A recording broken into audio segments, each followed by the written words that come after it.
नमस्कार, मैं हूं विजयश्री और स्वागत है आपका सियासत नगरी में। सियासत के गलियारों में कांग्रेस के दो दिग्गज नेताओं मनीष तिवारी और शशि थरूर की नाराजगी की चर्चा तेज है। दोनों नेता अपनी वक्तृत्व कला और स्वतंत्र सोच के लिए जाने जाते हैं, लेकिन हाल ही में संसद में ऑपरेशन सिंदूर पर हुई चर्चा ने पार्टी के भीतर असहजता बढ़ा दी।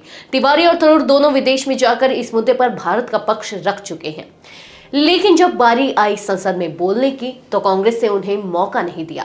इसके बाद से यह सवाल उठने लगा कि क्या कांग्रेस अपने ही वरिष्ठ नेताओं की आवाज दबा रही है। चंडीगढ़ से सांसद मनीष तिवारी ने तो बाकायदा पार्टी को पत्र लिखकर इस चर्चा में हिस्सा लेने की इच्छा जताई थी, लेकिन उन्हें मंच नहीं मिला।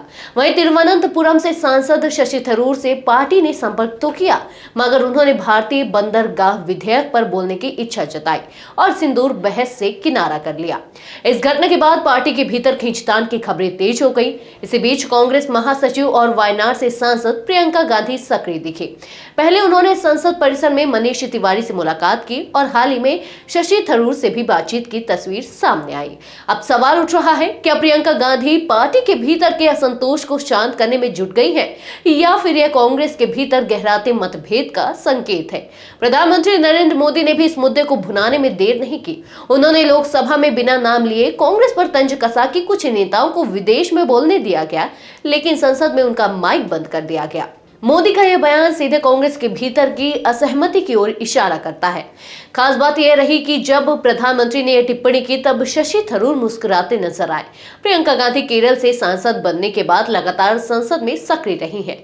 ऑपरेशन सिंदूर पर उनके भाषण ने मोदी सरकार को कटघरे में खड़ा किया, लेकिन अब उनकी असली चुनौती यही है कि पार्टी के भीतर के असंतुष्ट नेताओं को कैसे साधा जाए। सवाल यह है कि क्या प्रियंका गांधी तिवारी और थरूर जैसे दिग्गजों को साथ लेकर चल पाएंगे या फिर कांग्रेस में अंदरूनी खींचतान पार्टी की लड़ाई को कमजोर कर देगी। जनता जवाब चाहती है, क्योंकि विपक्ष अगर अंदर ही अंदर बिखरा रहेगा तो असली लड़ाई कौन लड़ेगा। आज के लिए बस इतना ही। अगर आपके इलाके में कोई राजनीतिक लापरवाही, भ्रष्टाचार या जनहित से जुड़ी समस्या है तो आप चुप मत रहिए, अपनी शिकायत हमें भेजिए। सियासत नगरी आपकी आवाज को मंच देगा और जवाबदेही तय करेगा, क्योंकि अब हर सवाल होगा सीधा सत्ता से।